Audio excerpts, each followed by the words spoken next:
Buen día muchachos. Vamos a ver la nivelación de esta semana que nos quedó pendiente.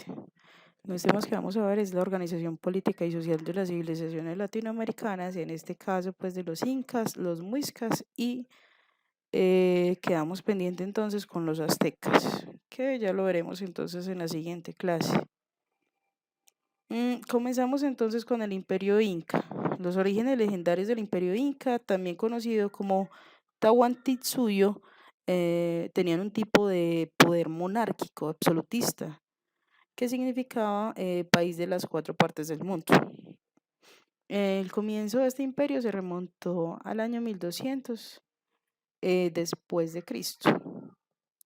Su auge como tal fue en el siglo XV y logró ocupar un territorio muy extenso en poco menos de 100 años.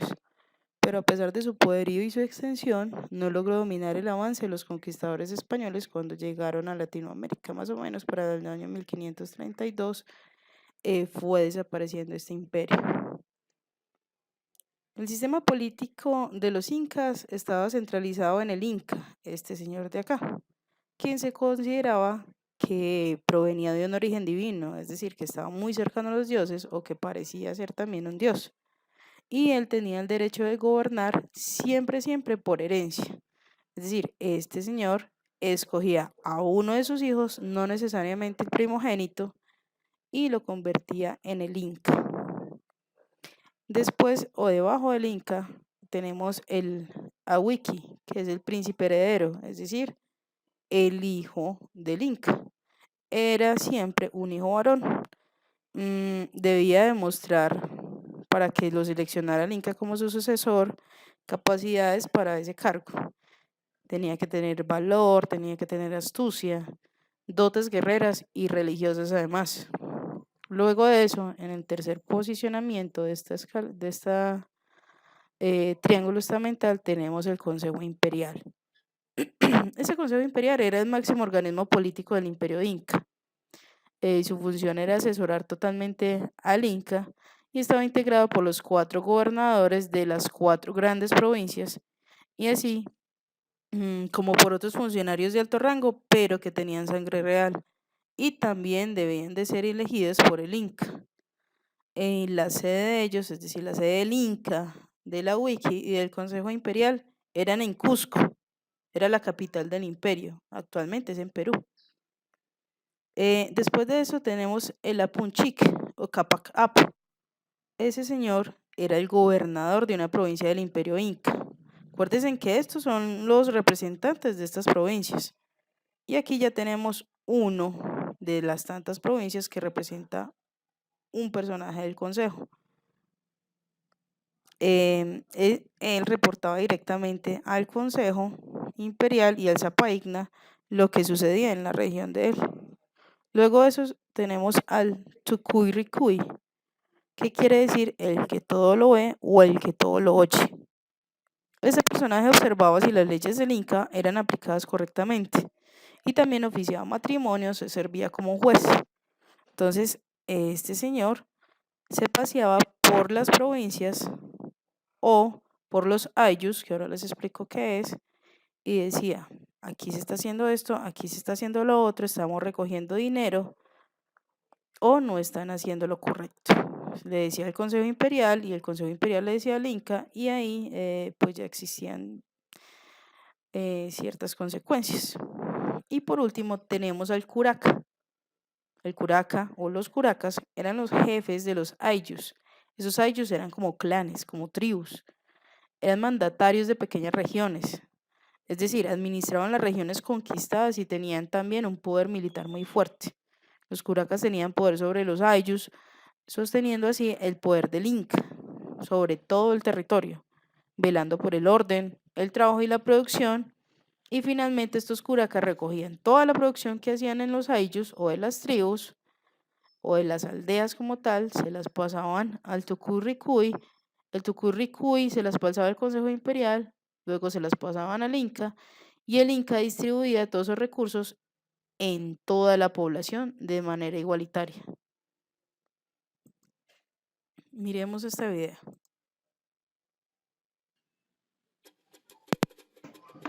Hola, hoy hablaremos sobre una de las primeras instituciones políticas, económicas y sociales que tuvo nuestro país, el AYU. El AYU era una organización que procedía de la etapa pre-inca. Fue una unidad política, económica y social básica del Estado inca. La palabra Ayu proviene del quechua Ayuni, que significa pariente, familia o linaje. El Ayu fue una forma comunitaria de organización que reconocía un antepasado común y estaba unida por diversos vínculos como el parentesco y la reciprocidad. La ayuda mutua en el trabajo se le llamó Aini y Minga. Se sabe que los productos del trabajo se entregaba al gobierno, quien después lo repartía a todo el pueblo. En esta sociedad no existía el comercio, ni el dinero, ni el desempleo. Cuando un joven llegaba a la edad adulta, debía servir en el ejército. La organización social fue tan buena que lograron convencer de manera pacífica a otras sociedades vecinas de unirse al imperio a cambio de enseñarles su sistema.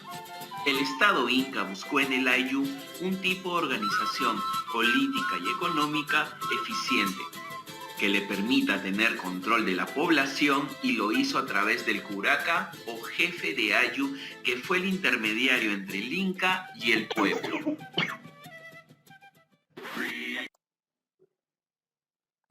Vamos ahora con la actividad económica de la cultura inca. Los incas cultivaban maíz, cereales, quinoa, secaban la papa y también salaban la carne. Le echaban sal a la carne para poder almacenarla y que les durara mucho más tiempo.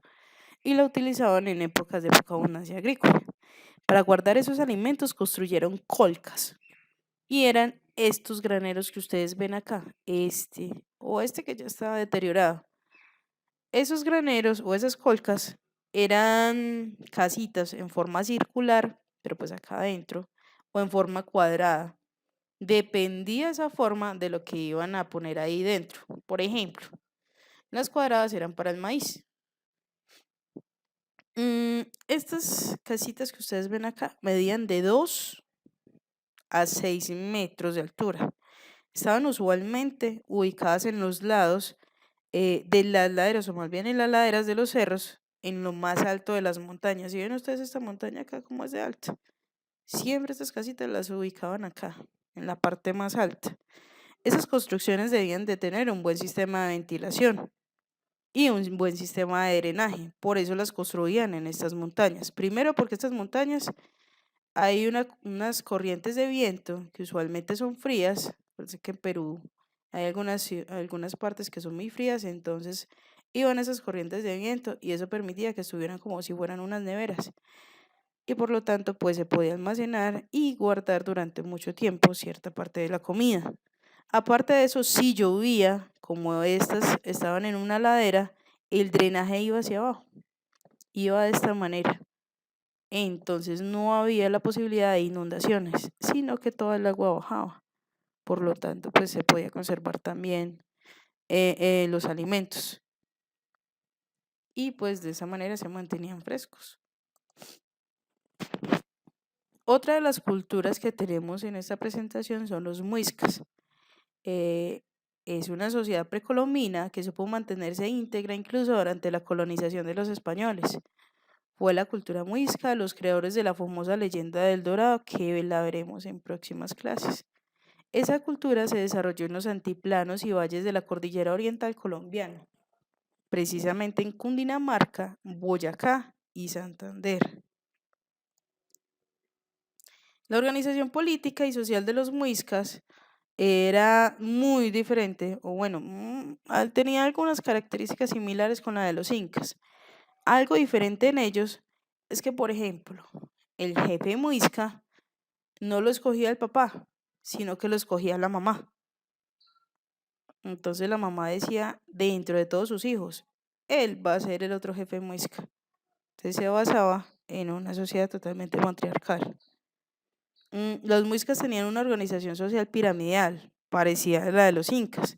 Se conformaba por los cacicazgos, después los sacerdotes, después los guerreros, después más abajo estaban los trabajadores de la tierra, los artesanos y los comerciantes. Y por último, los de la clase menor eran los esclavos. La organización de los social, la obra de los muiscas, se basaba en el clan, el cual consistía en un grupo de personas que estaban unidas mediante un lazo sanguíneo. Es decir, tenían al abuelo, al tío, al sobrino, al nieto, al hijo, y así se unían de manera que había un lazo sanguíneo o al primo. Los clanes tenían un jefe o una cabeza que podía ser un sacerdote, que también se podría llamar un jeque. Usualmente este jeque era una persona mayor que tenía muchos años y por lo tanto tenía mucha sabiduría según los muiscas. Usualmente los clanes, al igual que los ayllus, acuérdense que los ayllus eran como las tribus que tenían los incas, eh, formaban entonces pequeños asentamientos. Y esos asentamientos, como lo decíamos antes, se llamaban tribus. Varios clanes se unían y formaban una sola agrupación social. Y esa asociación se llamaba aldea, como lo que ustedes están viendo acá. Esto es una aldea. Y a la vez, si yo uno varias aldeas, entonces voy a conseguir algo que se llamaba confederaciones. Y de esa manera, entonces, digamos que había algo similar a los incas, porque también se formaban entonces varias asociaciones de territorio. Y esa asociación de territorio lo que le permitía al gobernante era tener personas que le ayudaran a gobernar en esos sitios y no perder el control de todos. Por último, vamos a ver un tema que yo sé que ustedes ya conocen, que se llama biomas de la Tierra, para que lo recordemos. Un bioma es una zona bioclimática que hace parte de una región y posee unas condiciones mm, como de clima, de fauna y de flora. Por ejemplo, nosotros conocemos los ecosistemas. Los ecosistemas son pequeñas zonas donde tenemos animales, donde tenemos una flora y donde tenemos una determinada organización. Sin embargo, el bioma es mucho más grande. El bioma me acumula a mí diferentes ecosistemas. Y esos biomas, por ejemplo, tenemos el desértico, que es totalmente un desierto. La pradera templada, la montaña, la taiga, la sabana, la selva, bosque tropical, el bosque templado, el Mediterráneo y la tundra, que hacen parte estos dos de zonas totalmente frías, donde a veces hasta podemos encontrar coníferas, que significa que son árboles, por ejemplo, como los pinos. Entonces, estas dos son totalmente frías. La montaña hace parte también de lo frío, pero no tanto. De la parte templada tenemos la sabana, acuérdense de África, de la sabana africana, o la pradera tropical, o la parte mediterránea, por ejemplo, el lado de los mares. La selva tropical, por ejemplo, en el Amazonas, y el bosque templado que tenemos, por ejemplo, acá. Solamente en Risaralda tenemos un bosque, al lado de la Florida tenemos un bosque y ese bosque es templado. Bueno, muchachos, espero que saquen sus dudas y podamos resolverlas en la siguiente clase. Y de igual manera acá les dejo algunos ejercicios. Esto se los voy a dejar en una presentación para que ustedes lo puedan ver listo.